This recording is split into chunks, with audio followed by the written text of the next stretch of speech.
What's up, everyone? I'm Jonny. And I'm Elliott. And welcome to the Sport Mind Avenue podcast, the intersection of all things currently happening in sports and the psychological impacts it can have on athletes and the community. And if you want to learn more about how to improve your mental understanding of sports, or you just wish to view more podcasts like this one, then go check out mind-designsports.org and get your head in the game. Canelo fight tonight. You excited for that? Oh, I'm just very excited for this. All right, man. I'll be watching Glad to that hear one. it. I'm definitely going to be watching it with the fam. So you want to get into it? Yeah, let's get into it. All right. So the first topic revolves around the COVID pandemic. And before we get into it, we just want to offer our condolences to those who have lost loved ones throughout this difficult year. COVID has impacted us in many ways and also affected college athletes in many ways as well.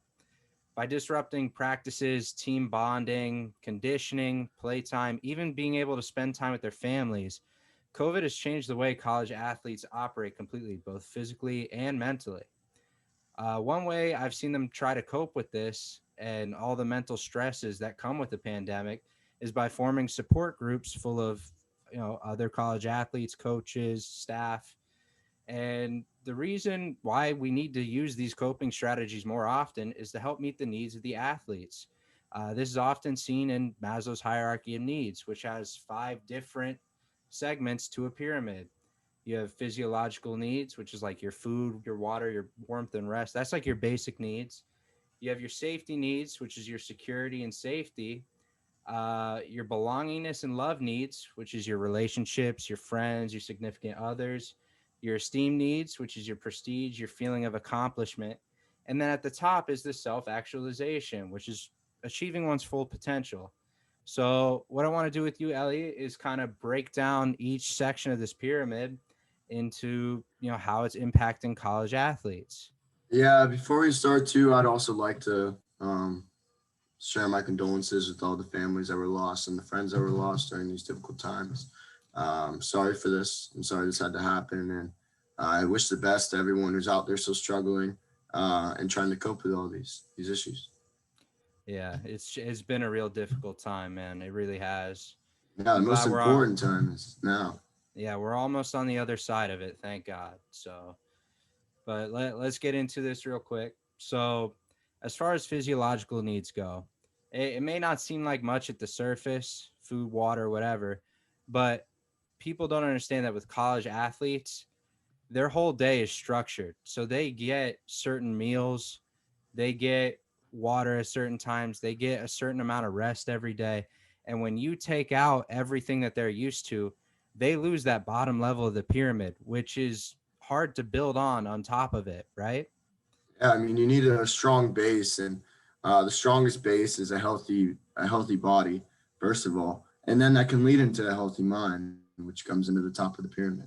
But as you know, in a lot of college athletes, like you said, there's structured times of eating, there's structured places to be, and like even on campus, there are dining halls with all college athletes can go and have meals together too, so they can share their experiences with other athletes. And this is one of the things that were just taken out of the equation when COVID hit, and they lost that structure, they lost that drive that they needed to be somewhere every day at a certain time. And that's hard. They gotta make their own time now. Yeah. And then as we keep moving up, you'll see like it doesn't get any easier, right? So you get the safety needs. Well, we're in a pandemic. You're away from your family at college. You can't be near them because of the guidelines. So you can't meet your safety needs. There's no security for you. The only way you are is if you're by yourself in an apartment and don't leave. It's just a really tough level to be able to hit during this COVID-19. Yeah, and a lot of people use different strategies throughout the pandemic to cope with these while they weren't getting the needs that they needed, especially the safety. Nobody was safe. Nobody knew if they were safe. You didn't know if you could go step outside and get this disease and suffer from it, this virus. Yeah. Yeah. And then you move to your belongingness and love needs. It's hard to keep a relationship in person because you can't go see them. There's social distancing guidelines still in place today. So you can't go out and hang out with your friends in public all the time. You can't go home and see your family all the time. It's just been really rough on these athletes, which also moves them into like the esteem needs issue. How are you going to get a feeling of accomplishment if you can't do the basic stuff that you've been used to your entire life up to this point? There's just no way to really do that. There's no reinforcement. You're right there. And when you, in order to be successful, you need the positive reinforcement. You need something to back you up and accomplishment. You need someone to say, hey, like, you did a great job today. And these athletes thrive on that. I mean, that's the whole reason we do athletics, right? It's to feel accomplishment, feel happy, Mm-hmm. um, feel good self-esteem. And when the bottom of the pyramid is corrupted, so is the rest. Yeah, without those four layers, like there's just no way of hitting that self-actualization, which is why you're seeing these support groups come into play. They're trying to help build these athletes back up and get them to kind of where they were as we're coming on the tail end of the pandemic. So Uh, it's difficult. yeah, the way this whole structure of needs, the hierarchy of needs from Maslow is built up is on the pyramid level. You know, when you see a pyramid and you look at its base, if it's broken, you can't continue to stack more bricks on top of it, or else it's just going to crumble. The more bricks you have on top of an unstable bottom is going to be worthless. So I think the hardest part of it when they had to come back was to first build these athletes back into the proper shape they were in, you know, fulfilling Right. that physiological need. And that alone takes months. It takes months to condition yourself back into where you were, and especially into the peak physical shape that they were in. You know, like these are Yeah. players that are going to be drafted into the pros. You're going to be lifelong athletes. And if you take out 5 months at minimum that they can't work out in a structured workout place and getting the proper food that they need and the proper care they need, they're not gonna be able to fill that Yeah, bottom man. layer. It's And you clearly know, going to impact their mental health as it has with so many other people who aren't even college athletes. which is yeah, like I mean, this is why we're talking about it. It's good if you're out there and you need someone to talk to, make sure you talk to them about it A hundred because we all percent. go through this, whether you're a student athlete too or you're just a regular citizen. Um, Everyone needs to fulfill these hierarchy of needs because that's how we become happy. That's how we become good people. Exactly. Which brings us down to our nature and nurture approach, which is a great comparison for what they were talking about in the article that I actually just read about the coping strategies for the athletes. Where there you have two types of coaches. You have coaches that are a win at all cost mentality, which is ingrained in a lot of coaches, and then you have which is a lot about the nature of the coaches and Right. who they are, how they're built. But then you have the nurturing. You have some athletes who need the care and they need their coaches to say, hey, you're doing well today. Hey, like, I think you should improve on this. And I want you to be better and nurtured into a great athlete. Both of these were taken out of the equation when COVID hit and people were forced to go away from their coaches, away from their teammates. And a lot of the coaches that you see now, like, you know, are ruthless and they're more ego driven in their environment. They thrive basically off winning. And now a lot of the coaches have had to switch up that mentality and move more to a nurturing environment where they they try to consolidate their athletes and console them into feeling better. You know? Yeah, I mean, that's true. I've seen it up close and personal. I've seen coaches on the UF campus have to switch up the way that they've been coaching for years. You know, D1 athletes just aren't going to be responding the same because of something that changed their mentality so much.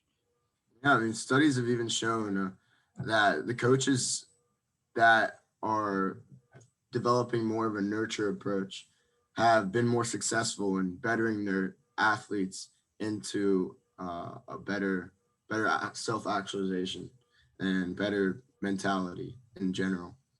Which brings up, you know, the lack of positive reinforcement that has been seen throughout this time. when you're out, you step on the field, you hope for that reinforcement that, Right. hey, like these guys are gonna clap for me. These guys are even gonna boo at me, and that fuels you. That when you go up and win a game, you can't go out and win a game because there aren't any games to be played. What do you do then when you can't go and into the weight room and your coaches would be yelling at you like, you can do it, you can do it, and push that extra pound.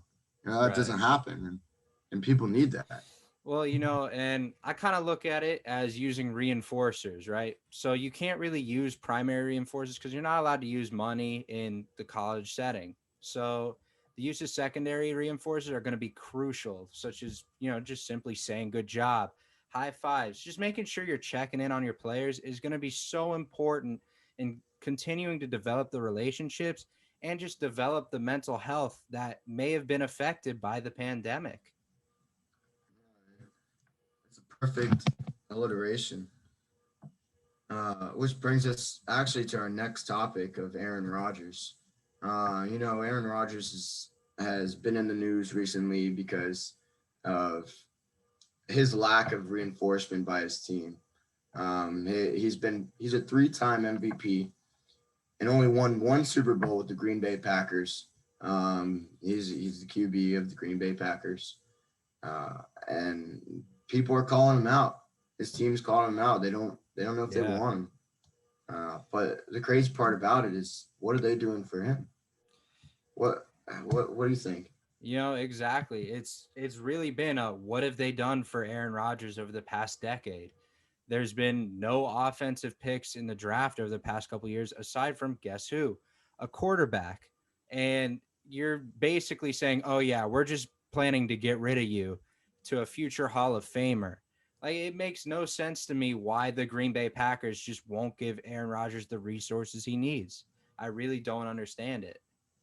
The only thing I could see why they don't want him back is maybe, I mean, obviously we don't have any of the news besides what's been given to us.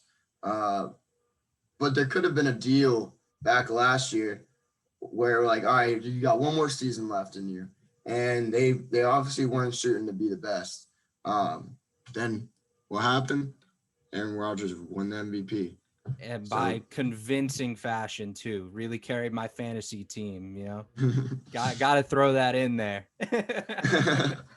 So do we keep the guy? Do we continue to try to build something with him the next year, or do we toss him in the trash and try to keep going? Are his hierarchy of needs being filled with the Packers? Definitely not, man. You want to dive into this? Yeah, I mean, what's crazy is that, despite, I mean, a lot of people are driven for different reasons, right? For me, as we'll get into later, it's a lot about anger. I channel my anger, and that's how I thrive on competition. So do you think maybe, because he's obviously achieving his self-actualization up until this point, where he won the MVP, he proved all the haters wrong and even his team wrong, and saying, okay, I'm 38 years old. I don't know how much more I can do. He said, no, I'm 38 years old and I'll show you what I can do. And it shows to show you there's a lot of different ways that you can achieve these goals. And I think like the biggest issues like we're seeing him face is definitely the safety needs and the belongingness and love needs, right? So with the safety needs, like he's not getting his resources that he needs. And that's a crucial part of that section of the pyramid. He's not getting his wide receivers. He's not getting his tight ends. He's only getting defensive players and a backup quarterback to the MVP. Like, that just doesn't make sense to me. And then you also look at the relationships. He has an awful relationship with the GM. He said he won't return to the team if the GM's still there. So, like, what are your thoughts on that? Because I just don't understand it. I don't know. It sounds like he's got some issues lying in the back of his head with the team, and who knows if even this has been building up for a while. And his last season was to show them that, I see you guys trying to play around me and trying to get rid of me, but I'll show you that I'm not one to get rid of, and continue to try prove them wrong in that safety aspect, because obviously he isn't safe. He's not safe with his team. He's not safe with his GM, which obviously I guess hasn't hindered him too much. But it goes to a point of when does it eat at you too much? And we actually saw he was at the Kentucky Derby and he was wearing the name tag and Yeah. I don't know. I think it said, what is it, turd Turd bucket or something? Ferguson. Turd Ferguson. Yeah. I don't know. Maybe that was a shot saying, hey, is this how you guys look at me? Because I'll show everyone else this is how everyone looks at me. Exactly. You know, I actually just stumbled across an article while we were researching this earlier, and it's about Terry Bradshaw and Aaron Rodgers. Now, for those of you that don't know, Terry Bradshaw is a Hall of Fame quarterback from the Steelers. He's currently an NFL commentator, but he's calling Aaron Rodgers weak for his stance with the Packers, which frankly is honestly due to the different eras that we've seen that both Terry Bradshaw and Aaron Rodgers have played in. You know, when Terry Bradshaw played, this was a stick to the same team no matter what. You are going to kill a man on the field. There's way less penalties. It was just a hardcore head-to-head fight type of era, and you had your teammates' backs no matter what, right? So then you go and look at the current NFL today, and you can see clearly the different tiers of players in the league and how they're treated. So for Aaron Rodgers being that franchise player, he's not getting the love he needs from his organization. His staff doesn't have his back. The front office doesn't have his back. And that's not something you would have seen, 30 years ago. It's not something you would have seen 40 years ago. So just the way it's changed and how QBs are seen as divas just because of the penalties in place, it gives a bad look to a situation that may not actually deserve a bad look. As much as I'm all for staying with the same team throughout your whole career, if that team's not going to help you out, why stay? Why force it? Yeah, he might love Green Bay. He might love the fans, but the team clearly doesn't love him back. And I feel like, you could tie this into a lower self-efficacy. And, self-efficacy is the belief that one can succeed. Well, without the resources he needs, how is he supposed to? There's just no way. Exactly. The topic is just so frustrating to me as a big fan of Aaron Rodgers. Like, this man hasn't gotten help ever. And yeah, he might have Devontae Adams now, but Devontae Adams can only do so much. He needs more help at the receiving core. And, you're a big Patriots fan. You've seen how Tom Brady got all the help he needed, right? Yeah, I mean, everyone bows down to Tom Brady. And I think that kind of sheds light on Aaron Rodgers, that he's always been the secondary to Tom Brady's spotlight. Tom Brady's out here winning a bunch of Super Bowls, getting MVP, showing up Aaron Rodgers, but when you put them head to head, like, they're just as good. They're just as good as each other. But you know what happened?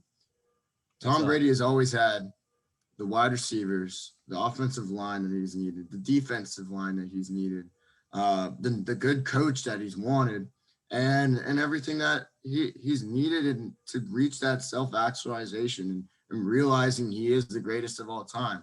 Where you have Aaron Rodgers, who has all these people yelling at him like, you aren't that good, like you're weak, you're tired, you're not up to your full potential. So he's got to fight from the other side, or like the underdog he's always been. And it's same with you. Like, it makes you mad because I think Aaron Rodgers is a great player, but the way he's treated and the way that he's always been treated is not good, because they're scared to build a team around him. But he is the franchise player. He is the person you think of when you think of Green Bay. So why not think about him until he decides to retire? Yeah, and we see it with Tom Brady, right?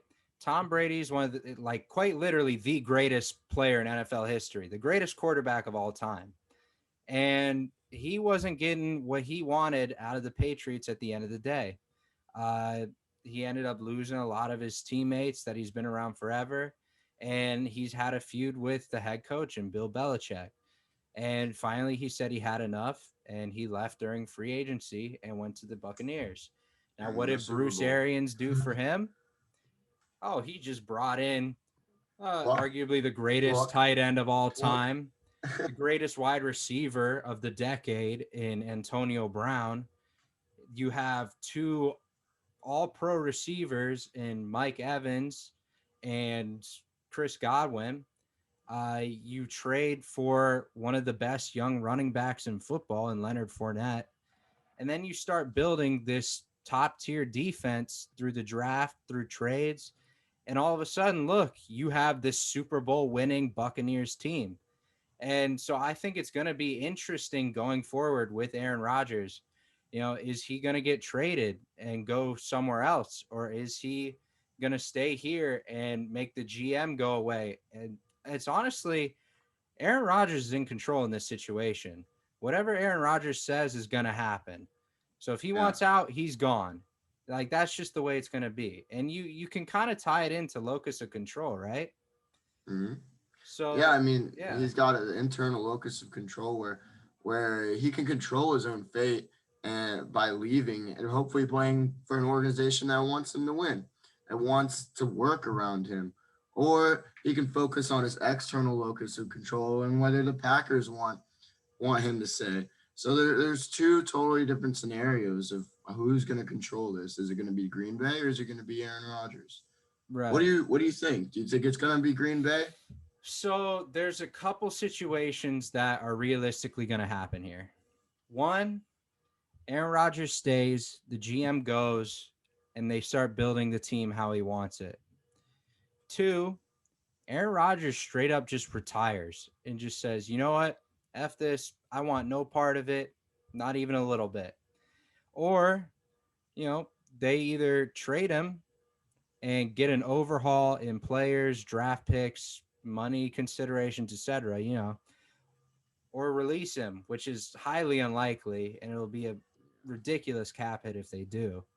So, me personally, I would love to see him get traded to an organization that actually wants him. Now, like I said, this is coming from the guy who believes that you should stay with the organization that drafted you until the day you retire.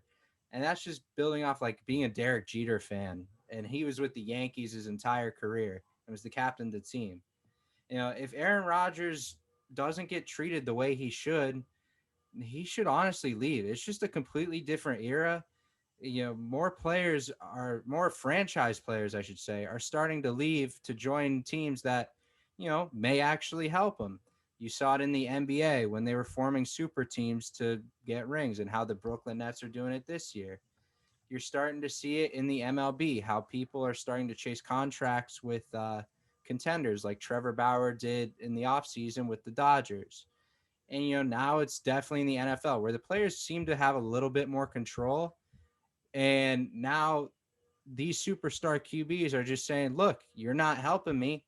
I'm gone. That's it. End of story. Right? Yeah. I mean, he's definitely got to utilize his internal locus of control. He's an MVP winner. He's a Super Bowl winner. He's a great quarterback. He's a lovable person. So he shouldn't let anyone decide his fate. It should be all up to him at the end of the day because he is the second greatest quarterback in the NFL right now and should be treated like it and shouldn't be tossed around like a rag of meat. Exactly. Now, if I were to ask you, right, you're headed into the draft a couple years ago. Mm-hmm. You have a 2-time MVP in Aaron Rodgers. And you see that, yeah, he had a down year, but he's still Aaron Rodgers. Would you have drafted a QB or what would you have done? I probably wouldn't have drafted a QB until after I talked to him. Maybe they did talk to him, but it sounds like they didn't. And would have been like, all right, we'll ride your boat for a couple more years, but this is the end. And we'll work with you until you want to retire, but this guy's going to be sitting behind you. I definitely wouldn't have drafted a QB in the first round. I would have probably gotten a 4th round, 3rd round QB because, I mean, QBs are everywhere. You can get a quarterback anywhere. And with the same skill, it's about the coaching. It's about who's he working under. And you saw that with Tom Brady. I mean, he was drafted very low. And you know what? Exactly. He ended up being great. It's not always about the clout that's around you. It's about the mentality that you have and the well-being of the person you are. And it also involves who you're around. And I think they should have drafted a QB while Aaron Rodgers is still there, because then they can show him, well, he can show him what to do, how to win, how to be successful, and how to ask for what you want. But I don't think they should have taken him so high in the standings. I think they should have gotten someone better, like a wide receiver or a better offensive line to keep him protected. Exactly, man. But they shouldn't. Exactly. Yeah, don't utilize one of your greatest picks in something that you already have.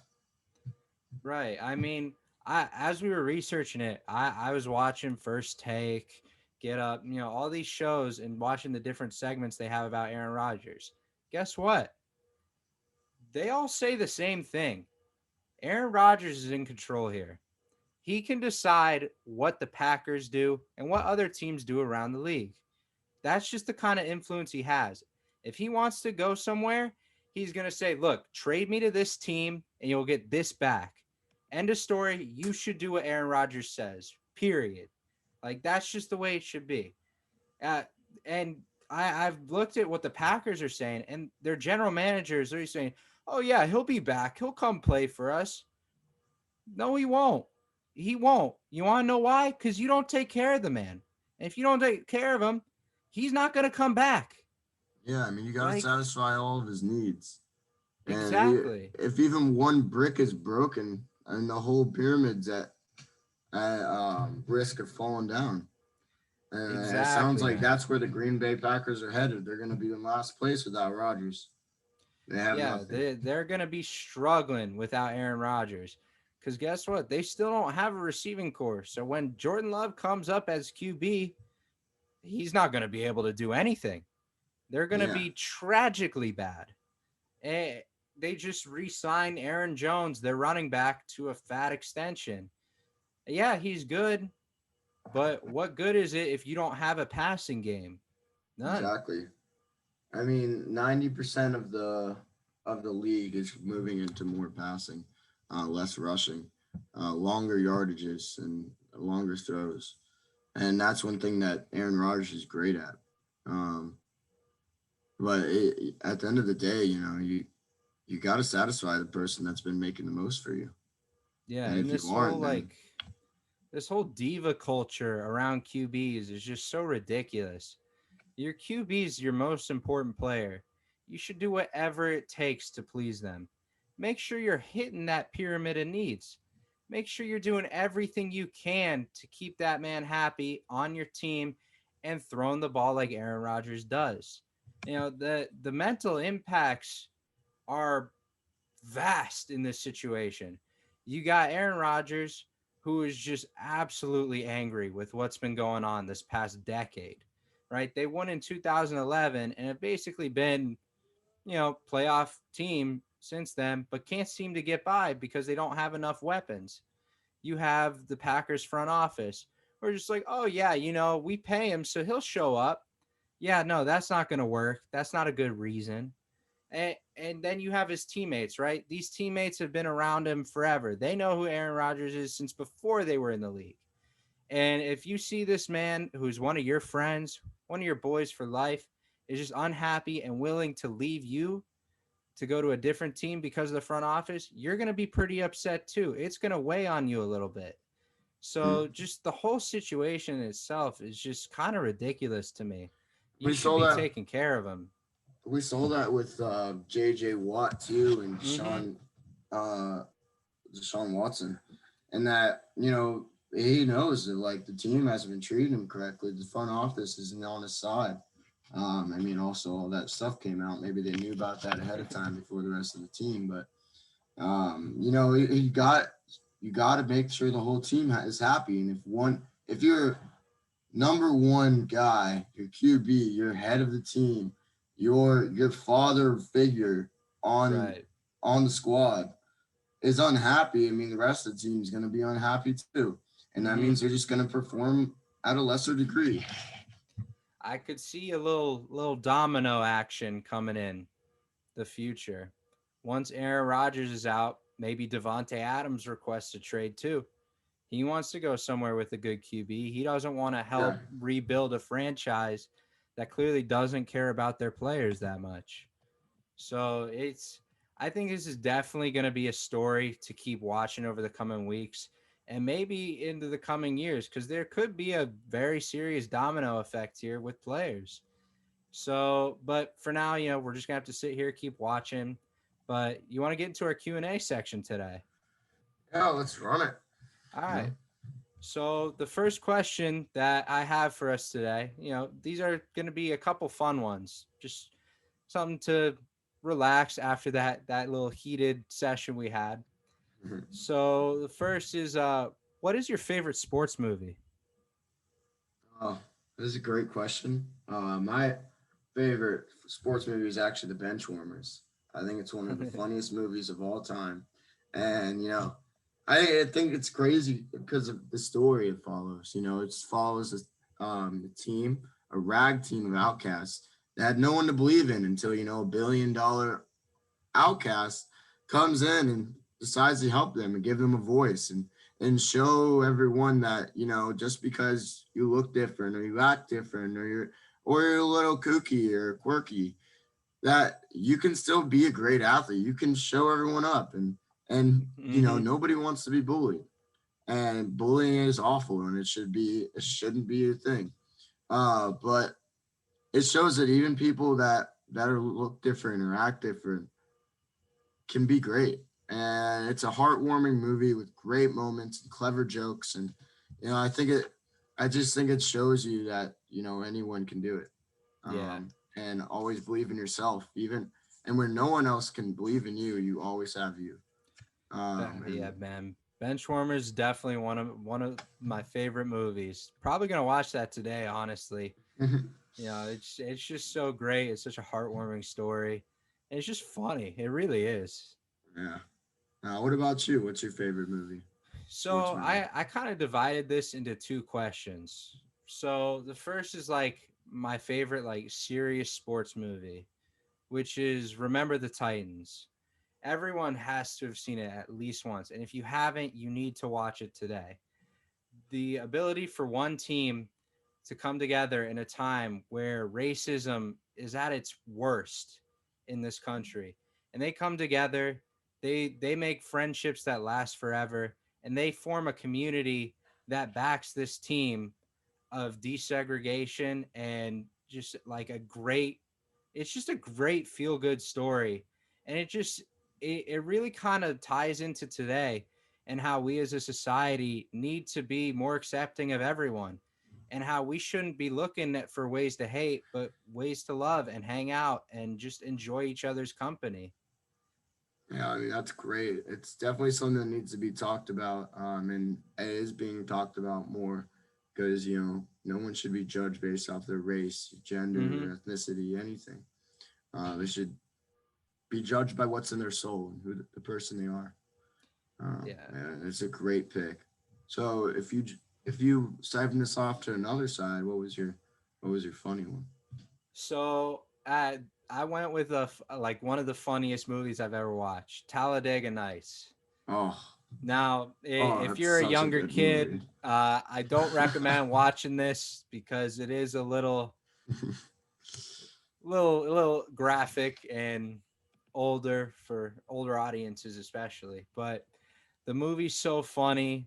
But there is also like a good message in it where, if you get knocked down and you're at rock bottom, there's always a way to find to crawl back up.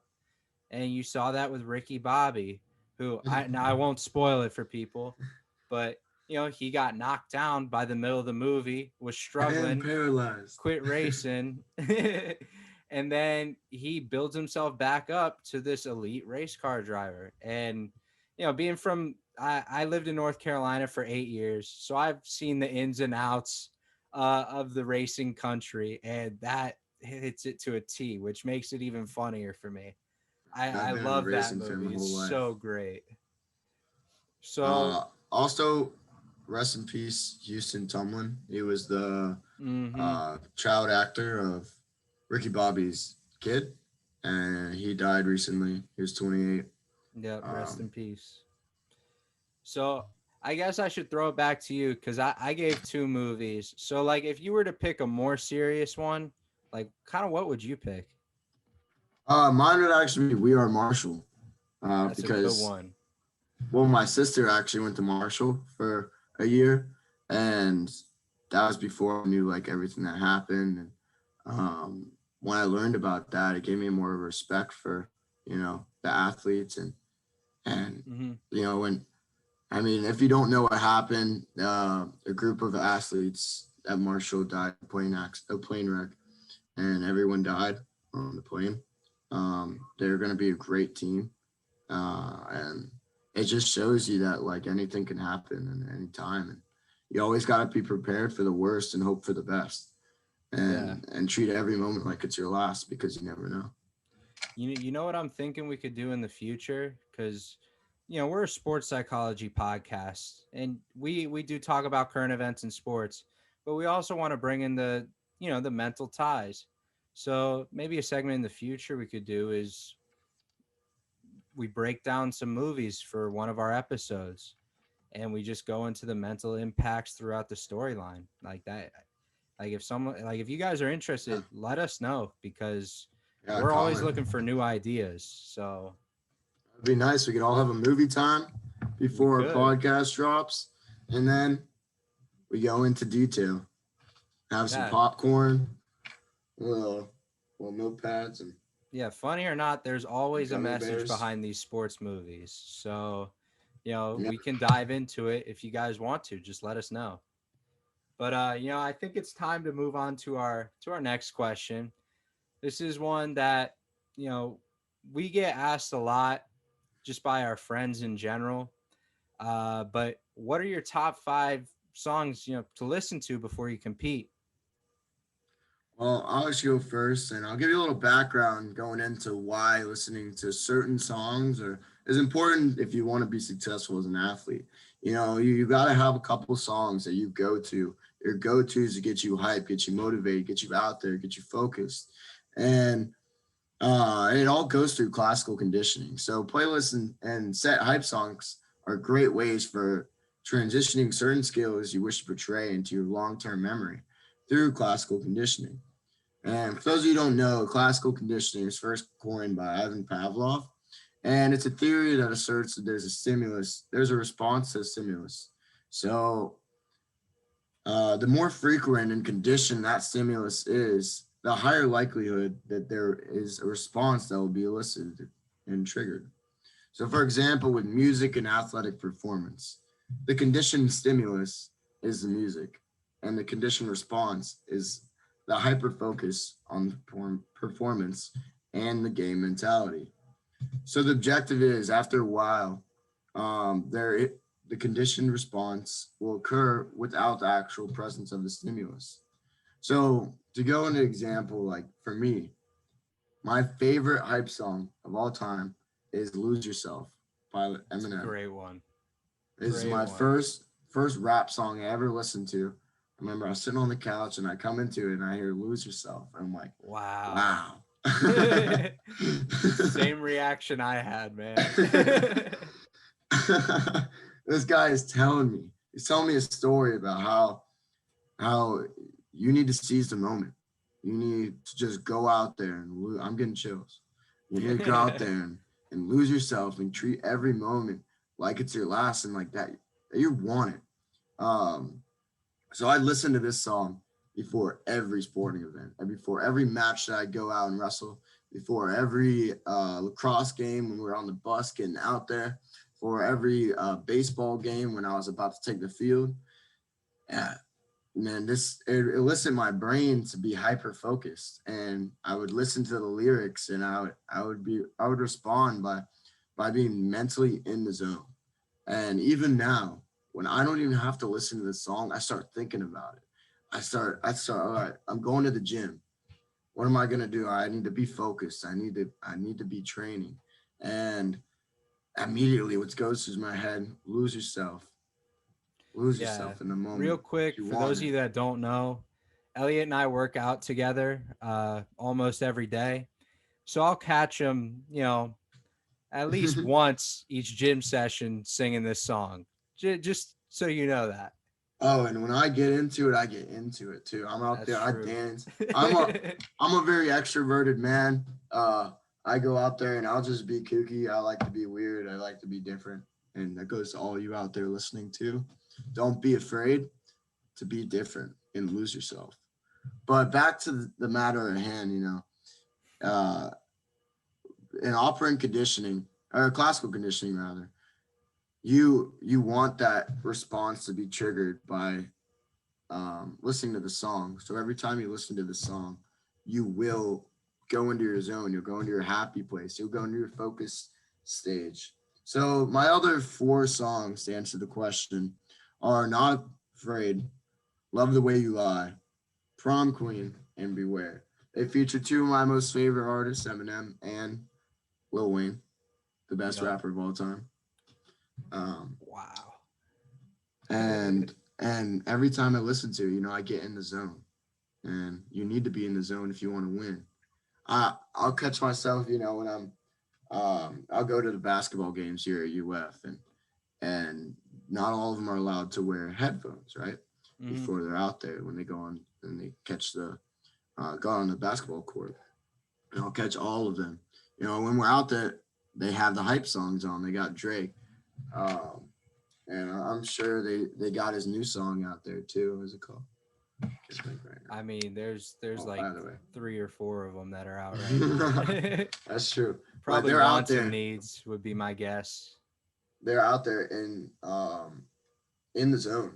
And what helps get them there? Music, because it combines 2 ways of 2 sensors and sensory neurons. You got your ears and your eyes, because you got to focus on what you're doing while you're listening. And sometimes, you can either close your eyes. I like closing my eyes, just head bopping. Just bopping. Yep. Yeah. But it's all about conditioning. If you can condition yourself towards success, then you can be successful. So now, one of the best ways. Are your songs tied to good or bad memories or emotions? Yeah. So lose yourself. Mine is a mix. So when you listen to music, sometimes it'll listen to different emotions for different songs. Like you listen to classical music and it makes you feel all relaxed and jazzy, or you can listen to rap and go hardcore, or country and feel like you want to kick your boots up and sit back. But when I'm out there going about the field, I listen to these 5 songs to get my head in the game and be mad. Because I've made a lot of mistakes in my life, so as many other people. Beware. Beware is one of the last ones I listen to before I take the field, because, it says it in the name. You got to beware. You got to beware of these errors and not let it happen. Because if you let it happen again, it'll keep building. It'll build, and you do it more frequently. And you don't want it to happen more frequently. So the best way is through conditioning. In the same way you go out and feel and practice, you're conditioning your body to listen to a certain response. You're listening your brain to listen to a certain response when it listens to a certain melody. And I like to get angry because I'm very passive aggressive, and I'm not really aggressive at all unless I'm going out. True. But I like to listen to music to have my anger be funneled, because I don't let myself get angry very often, because it's an unnecessary trait. You don't need to be angry, and you don't need to make the world a worse place. But when you step on the field, the first thing I want to do is smother everyone. That's interesting. So I gotta be angry. That's kind of interesting, because my mood can be changed by the music I'm listening to. So if I'm angry, I'll listen to angry stuff, but right before I go out and compete, I kind of have this thing where it's called a progressive lock-in playlist. And basically the 5 final songs that I listen to have all been walk-up songs for me while I was playing baseball. So I'll run through them now. So the first one we got is Crazy Rap by Afro Man. Now, again, if you're younger and you don't know what this is, you probably shouldn't listen to it yet. until you're a little bit older. But Yeah, usually definitely has explicit content on it. yeah, I'll listen to it with the boys. We'll rap it together. It gets me in a good mood, ready to go. Kind of like a little bonding thing. I'm just enjoying myself. And then we move on to Look at Me Now by, Chris Brown, Lil Wayne, Busta Rhymes, like the goats, some of the goats. And I like to try and kill the Busta Rhymes and Lil Wayne verses before I move on to the next song. It gets me hyped, gets me locked, and my brain's moving at 100 miles per hour, so I'm ready to go. What's For up? those of you who aren't always around us, when this man starts singing crazy rap, no one can get him out of the zone. Ever. Oh, I'm always in it. He's in it. You see it at parties or just chilling at apartments. If it comes on, I got the whole room bumping. That's just how it is. I just love it. Last time we went to this billiards bar, right? And this guy's like, okay, let me get aux. Goes up to the touch tunes pad. What does he play? Crazy rap. I'm like, oh, this is the clean version, but it's diesel. We got the bar bumping. All the boys were having a good time. I was just standing there rapping, playing pool. But yeah, that's just kind of one of my songs. But moving on to the next one, we got Right Above It by Lil Wayne and Drake.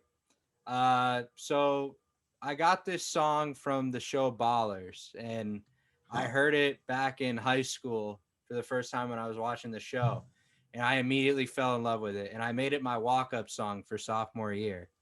And I was playing really well, and a lot of the times when I'm playing well, I attribute it to getting pumped before my at bat. So Right Above It is kind of that flip in my playlist where I go from messing around, just kind of rapping, listening to music, to all right, it's time to get focused, time to get locked in. So that Right Above It is kind of my transition song.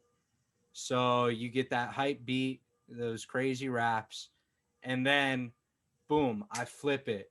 Now we're going to classic rock. Classic rock's always the ending area before I compete. That's what locks me in. With the first one, we got Crazy Train. Everyone knows the intro to Crazy Train. That's just one of the best intros to any song ever recorded. And that was my walk-up freshman year. And I love that song.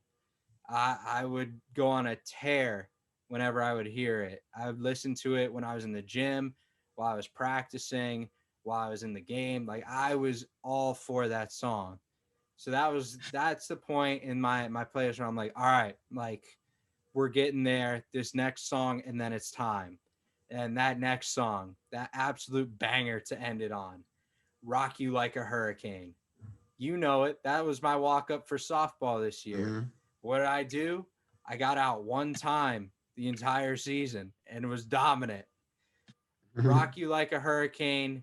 The song is kind of like a tie for me because, like, it's a tie to baseball where, like, I'm about to rock this pitcher. I'm about to hit this ball 600,000 feet. Like, I am ready to go. I am locked in. We are on top of it. So Rock You Like a Hurricane is that song that I ended off on. That's where I got that death stare going. I'm ready to go. You cannot take me out of the zone. But I just think it's kind of interesting, like, the difference between you and I when it comes to getting pumped up before a game, because you're more focused on anger, like getting ready to, like, almost like kill someone on the field. Yeah, basically. And I'm basically there, like, I'm going from a vibe to getting locked in to where I'm motivated, right? Like, I think I'm like a walking montage essentially when I hear these songs, and I'm picturing the right moment.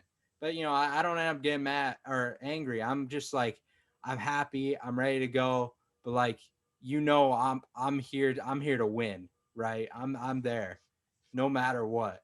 So I just kind of found that interesting, the two different styles we have. A lot of mine ties into like, I used to do Taekwondo, right? And that was my channeling of all of like built up frustrations and stuff. Like you kick it out, you punch it out. Um, and then when I started wrestling is when I really started like finding a way to like I could slam guys, just throw them down and completely wreck them. Yeah. And it was nuts. Like that's when I started to get hyped. When I would be out there, you'd see everyone else like because it's you versus one other person, and you're basically trying to kill them. And you'd go out there. I remember the first time I ever wrestled. There's this guy came out.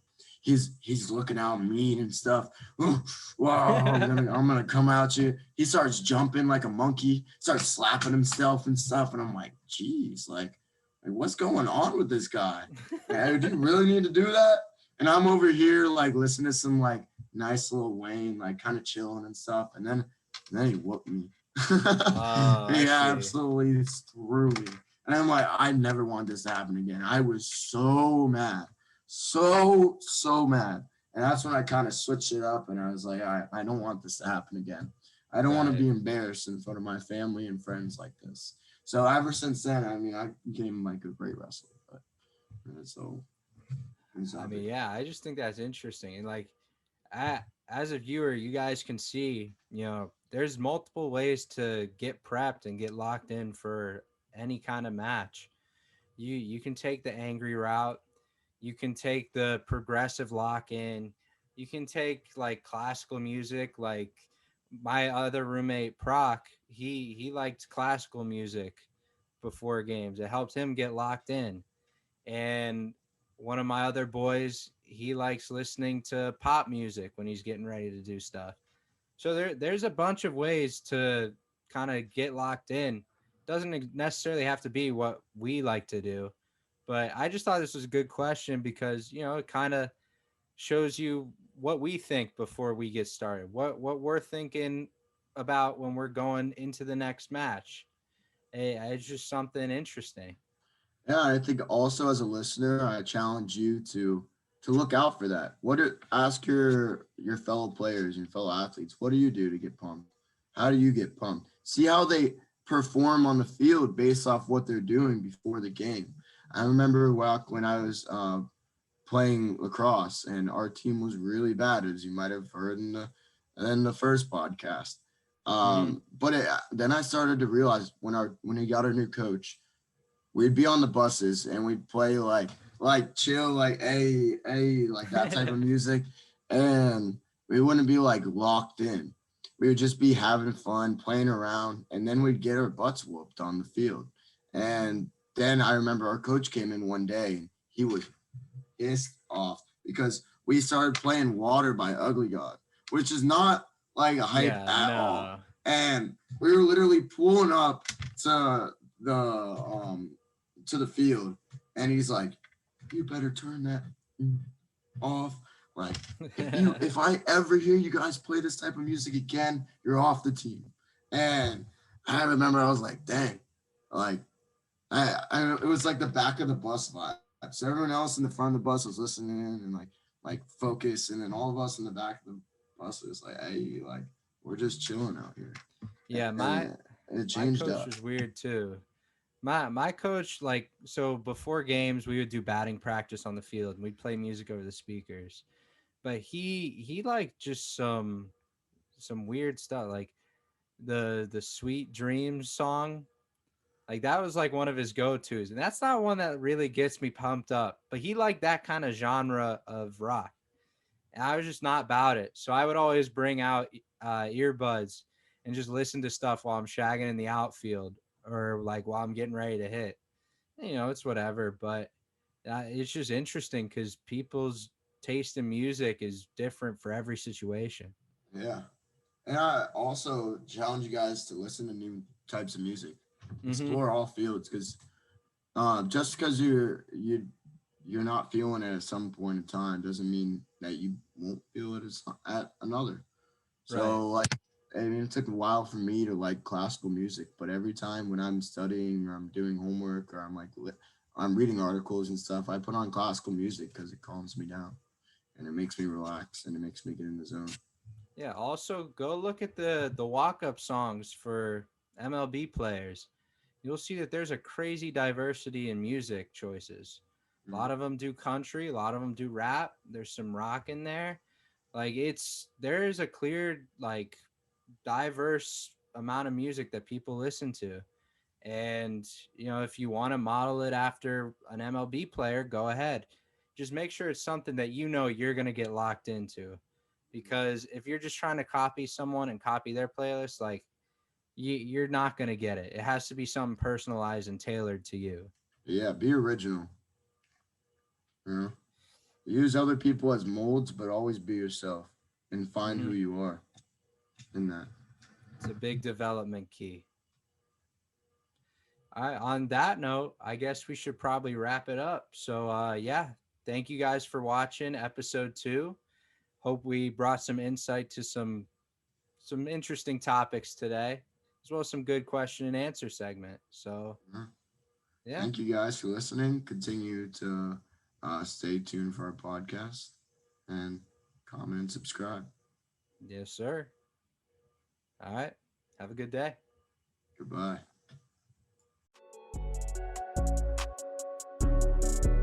Thank you for watching this week's episode of the Sport Mind Avenue podcast. And don't forget to like, subscribe, and comment on our page. And stay tuned for more of our podcasts and exclusive content in the future.